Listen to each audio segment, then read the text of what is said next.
প্রিয় শিক্ষার্থী, আজ উচ্চতর গণিত প্রথম পত্রের বৃত্ত শিরোনামের চতুর্থ অধ্যায়ের এই অংশ থেকে আমি খুবই গুরুত্বপূর্ণ দুইটি ম্যাথ সলভ করাবো। এই ম্যাথ দুইটা এইচএসসি 2026-এ তোমরা যারা কলেজে বার্ষিক পরীক্ষা দিচ্ছ অথবা যারা বোর্ড পরীক্ষায় অংশগ্রহণ করছো, এদের উভয়ের জন্য এই অঙ্ক দুইটা খুবই গুরুত্বপূর্ণ। তাই এই ভিডিওটা তোমরা খুবই গুরুত্ব সহকারে দেখবে। এই অঙ্ক দুইটা আমি প্রথমে একটা অঙ্ক করাবো, সেটা হচ্ছে তোমার আগের ভিডিওতে আমি এই কিছু সূত্র সম্বন্ধে আলোচনা করছিলাম যে দুইটি বৃত্ত যখন পরস্পরকে স্পর্শ করে, বহিস্থ স্পর্শ করতে পারে এবং অন্তঃস্থভাবে স্পর্শ করতে পারে, এই দুই ক্ষেত্রে আমি সূত্র দেখাচ্ছিলাম। সেই সূত্রের উপর ভিত্তি করে আজকে দুইটা অঙ্ক আমি দেখাবো। দেখো, তার প্রথম অঙ্কটা হচ্ছে কেতাবউদ্দিন স্যারের বইয়ের 4-এর এ অনুশীলনীর 7-এর এ দাগ। এটা অসীম স্যারের বইও আছে, তোমরা সেখান থেকেও দেখতে পারো।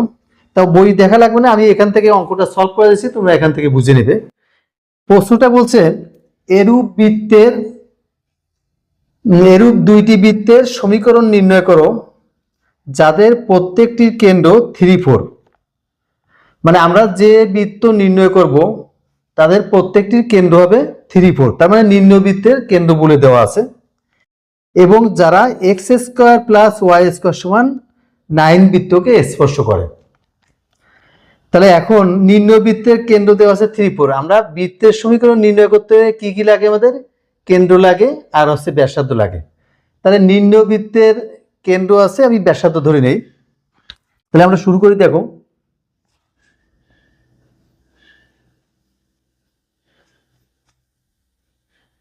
দেওয়া আছে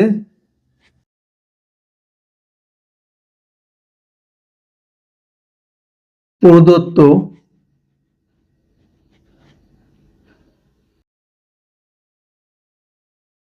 বৃত্তের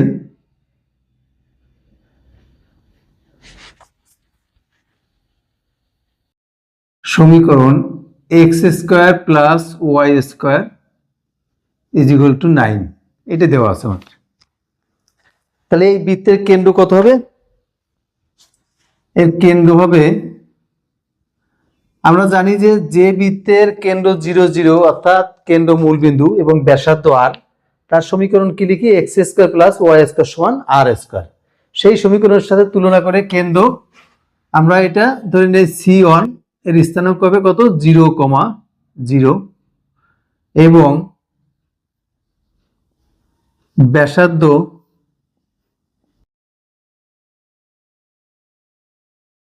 r1 =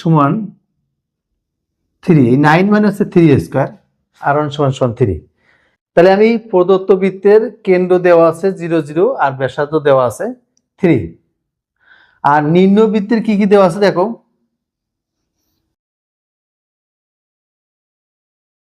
নির্ণয় বৃত্তের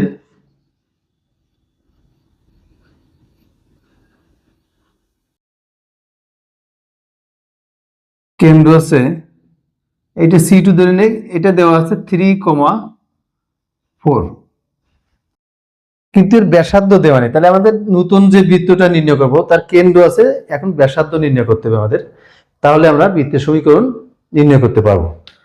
তাহলে দেখো, যে ধরি ব্যাসার্ধ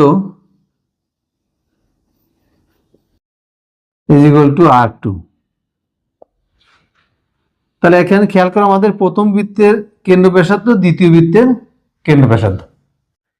এখন এখানে বলছে কি যে এই যে নির্ণয় বৃত্তটা, এই বৃত্তটা প্রদত্ত বৃত্তকে স্পর্শ করে, বহিস্থভাবে নাকি অন্তঃস্থভাবে তা বলেনি। তার মানে আমাদের দুই ক্ষেত্রেই আলোচনা করতে হবে। এখন এইটা দিয়ে আমি একটা চিত্র আঁকি। দেখো, চিত্র আঁকলে তোমাদের বুঝতে সুবিধা হবে। এটা মুছে ফেললাম।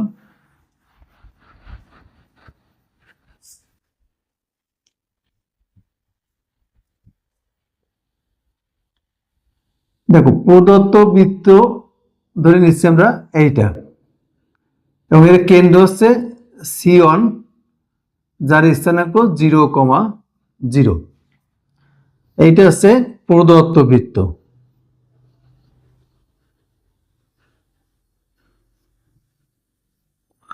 এটার সমীকরণ হচ্ছে কত? x² + y square is equal to 9।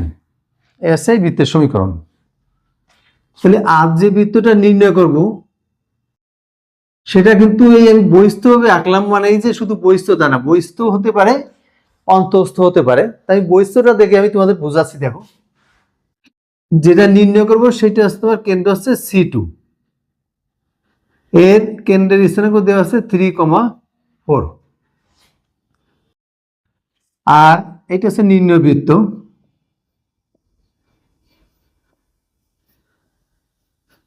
নির্ণয় বৃত্ত। এখন দেখো এটার স্থানাঙ্ক কত, ব্যাসার্ধ কত, R1। R1 সমান কত লিখছি আমরা 3, আর এই ব্যাসার্ধ ধরে নিচ্ছি আমরা R2। তাহলে এবার সেই মনে করো বহিস্থ স্পর্শের কথা যদি আমরা বিবেচনা করি, তাহলে আমরা লিখব C1 C2 সমান R1 প্লাস R2। বহিস্থ স্পর্শের কথা লিখলে আমরা লিখব C1 C2 সমান সমান R1 প্লাস R2। তা এখন দেখো আমি যদি এদের শর্ত অনুযায়ী লিখি তাহলে লিখতে পারি C1 C2 সমান R1 প্লাস R2। ঠিক আছে, C1 C2 সমান সমান R1 প্লাস R2। এখন এইখানে এই বহিস্থ স্পর্শের ক্ষেত্রে আমি লিখতেছি এটা। দেখো তাহলে C1 C2 সমান কি লিখবো আমি, 0 মাইনাস 3 এর হোল স্কোয়ার প্লাস 0 মাইনাস 4 এর হোল স্কোয়ার এর root is equal to R1 plus minus R1 plus R2। এখান থেকে খেয়াল করো এই 3 থেকে 9 আর 4 থেকে 16, 16 9 25, 25 এর root is equal to R1 মানে কত 3 প্লাস R2। তাহলে এখান থেকে তোমার 5 is equal two 3 plus R2। তাহলে এখানে 5 সমান আমি কত পেলাম 3 প্লাস R2। তাহলে আমরা এই জায়গা থেকে আসি। দেখো অতএব R2 সমান 5 মাইনাস 3 সমান 2। তাহলে আমরা নির্ণয় বৃত্তের ব্যাসার্ধ কত পেলাম, দেখো R2 সমান পেয়ে গেলাম 2। তাহলে এই ক্ষেত্রে একটা বৃত্তের আমরা কেন্দ্র পেলাম, ব্যাসার্ধ পেলাম। তাহলে কি হচ্ছে, আমাদের এই বৃত্তের সমীকরণ নির্ণয় করা যাচ্ছে। এবার দেখো এই চিত্র থেকে আমি বলি নতুন করে চিত্র না এঁকে, এ তো আমাদের দুটো বৃত্তের সমীকরণের কথা বলছে। এখন এই বৃত্ত দুটি যদি পরস্পরকে অন্তস্থভাবে স্পর্শ করতো, বৃত্তদ্বয়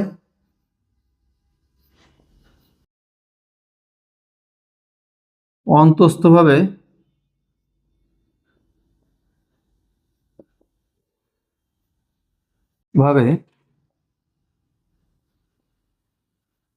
স্পর্শ করলে আমরা লিখতে পারতাম ওই যে C1 C2 is equal to R1 minus R2 এর মূল্য সেইটা লিখতাম। ঠিক আছে, এখন কথা হচ্ছে আমাদের এই একই বৃত্তে C1 C2 এর মান প্রথমে আমরা কি ধরছি না, প্লাস ধরছি। তাহলে আর এই অন্তঃস্পর্শের ক্ষেত্রে আমরা যদি মাইনাস এইটা ধরি,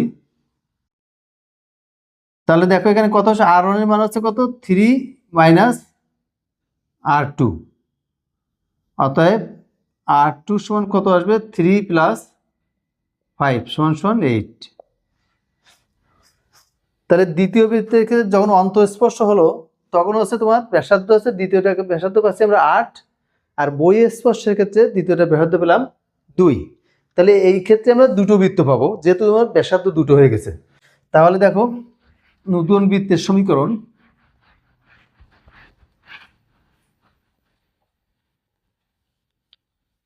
অতএব নতুন বৃত্তের বা নির্ণয় বৃত্তের, আর কি নতুন যেটা আমরা নির্ণয় করছি, নির্ণয় বৃত্তের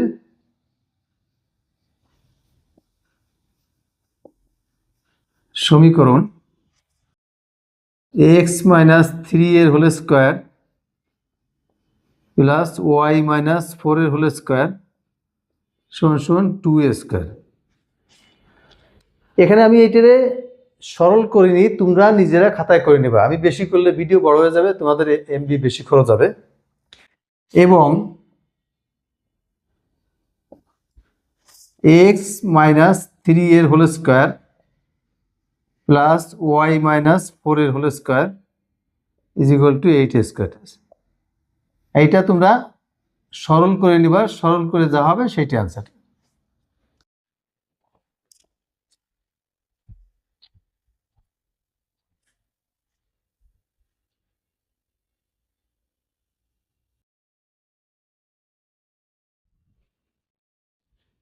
তাহলে এটা তো কোনো সমস্যা নেই তোমাদের। যদি এটায় কোনো প্রশ্ন থাকে, কোনো সমস্যা থাকে, তোমরা আমার ইউটিউব চ্যানেলে ঢুকে ওখানে কমেন্টস বক্সে জানাবা, আমি পরবর্তী ভিডিওতে সেগুলো সলভ করবো। যেটা হচ্ছে তোমার, আমি আগের ক্লাসে যে সূত্র দেখালাম, সূত্র দেখায় বহিস্থ স্পর্শ এবং অন্তঃস্পর্শ সাধারণ স্পর্শ বিন্দু ছিল, সেই স্পর্শ বিন্দু নির্ণয়ের একটা অঙ্ক দেখো। এখানে বলা হচ্ছে যে তোমার দুইটা অঙ্ক আছে, যে দেখাও যে x square plus y square minus 4x plus 6y plus 8 সমান 0 এবং x square plus y square minus 10x minus 6y plus 14 সমান 0 বৃত্ত দুইটি পরস্পরকে 3-1 বিন্দুতে স্পর্শ করে, পরস্পরকে 3-1 বিন্দুতে স্পর্শ করে। তাহলে আমি এটা চিত্র দুটো আগে এঁকে ফেলি। দেখো, এটা হচ্ছে কেতাবুদ্দিন স্যারের বইয়ের 7-এর সিদাক, এটা হচ্ছে 7-এর সিদাক। তাহলে এখন এখানে দেখো বৃত্ত দুইটা আমি এঁকে ফেলি। বৃত্তটা গোল হলো না। বৃত্তের সমীকরণ হচ্ছে তোমার x square plus y square minus 4x plus 6y plus 8 সমান 0। আর একটা বৃত্ত আছে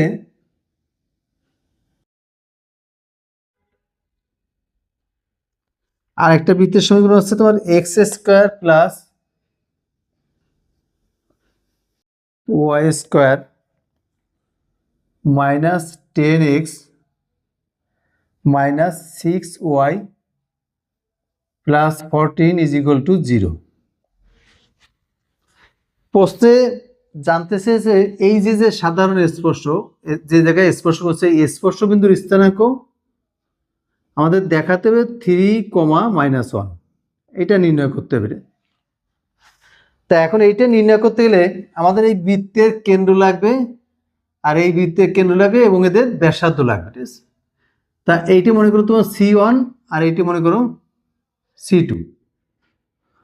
তো এখান থেকে আমরা লিখতে পারি, দেখো C1 মানে কেন্দ্রের স্থানাঙ্ক লেখা যায় এক্স এর সহগের অর্ধেক তার বিপরীত চিহ্ন। তাহলে কত হবে? এক্স এর সহগ কত? 4, 4 এর অর্ধেক হচ্ছে তোমার 2, তার বিপরীত চিহ্ন হচ্ছে +2। তার মানে এটা 2, -3। এটি হচ্ছে তোমার প্রথম বৃত্তের কেন্দ্র 2,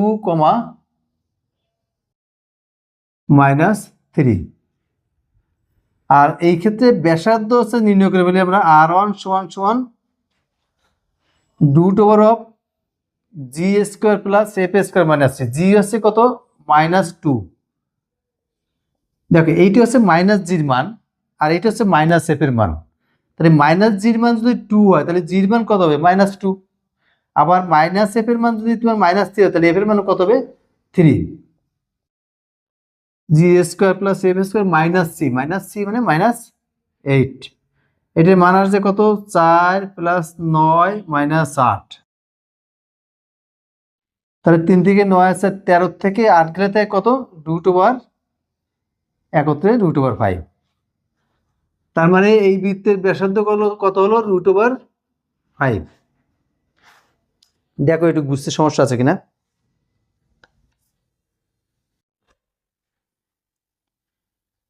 এরপরে চলে আসি আমরা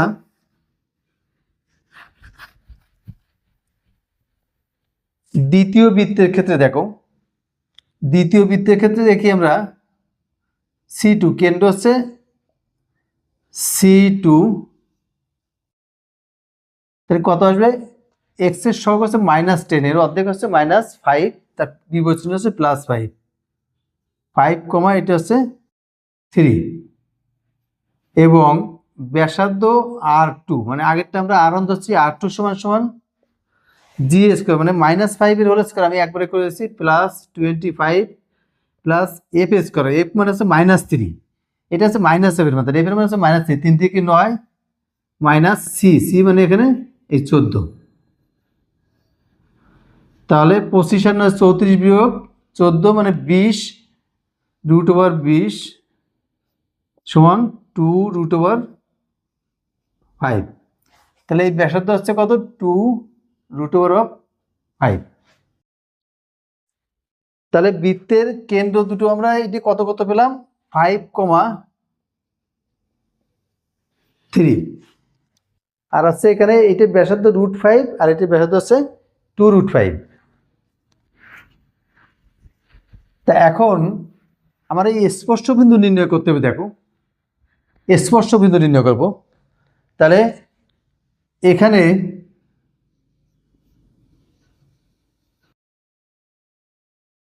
C1 C2 রেখাটি স্পর্শ বিন্দু ধরো P, রেখাটি PXY দ্বারা XY দ্বারা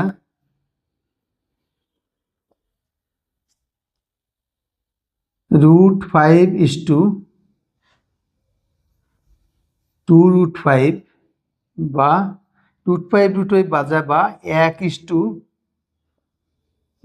অনুপাতে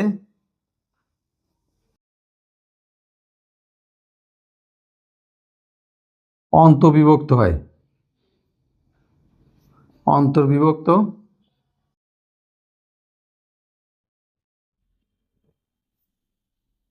হয়। তাহলে আমরা সেই সরল রেখার পূর্বের নিয়মে ফিরে যেতে পারি, যে এই দুই বিন্দুগামী যে সরল রেখা, এটা একটা নির্দিষ্ট বিন্দু দ্বারা M1:M2 অনুপাতে অন্তর্বিভক্ত, একটা সূত্র আমরা জানি, সেই সূত্র অনুযায়ী বসাবো। দেখো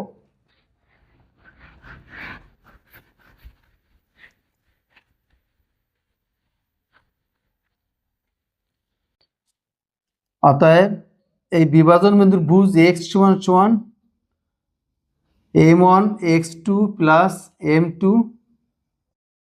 x1 divided by M1 plus M2 সমান, দেখো এখানে M1 হচ্ছে কত, 1, ওই যে 1:2 বলছিলাম আমরা, M1x2 হচ্ছে কত 5 প্লাস M2 হচ্ছে 2, x1 হচ্ছে 2 বাই 1 প্লাস 2, তাহলে এখানে কত আছে, 5 থেকে 5 আসছে 9/3 সমান 3, তাহলে এই x এর মান 3 পেলাম, অর্থাৎ বিন্দুটির স্থানাঙ্কের ভুজ হচ্ছে 3। এবার হচ্ছে আমরা কোটি বের করব। দেখো এই স্পর্শ বিন্দুর কোটি, এবং y সমান সমান M1 হচ্ছে কত, M1 y2 হচ্ছে কত 3 প্লাস M2 y1 হচ্ছে তোমার -3 বাই M1 প্লাস M2, 3 - 6/3 সমান সমান কত হচ্ছে -1। অতএব স্পর্শ বিন্দুর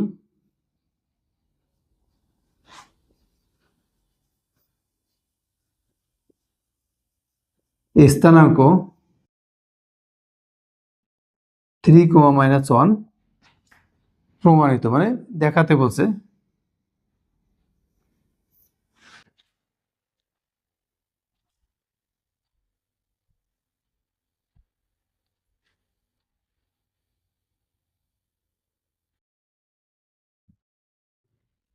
আচ্ছা, তাহলে দেখো এই অঙ্ক দুইটা তোমরা ভালো করে দেখবা, এই নিয়মের অঙ্ক একটা আসার সম্ভাবনা খুবই বেশি।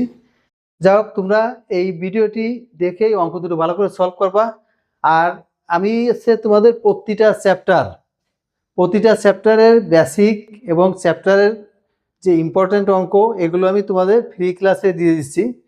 এরপরে আমি এই চ্যাপ্টারগুলো থেকে MCQ CQ যে বেসিক ক্লাসগুলো করাবো, এবং প্র্যাকটিস ক্লাসগুলো করাবো, টেস্ট পেপার সলভ করাবো। তার জন্য তোমরা আমার এই গ্রুপে যুক্ত হতে পারো। আমি অনলাইনে জুম বা গুগল মিটের সাহায্যে ব্যাচ করাই। তোমরা যদি প্রয়োজন হয় তোমরা আমার এই নাম্বারে অর্থাৎ 01937872664 এই নাম্বারে যোগাযোগ করো। ধন্যবাদ।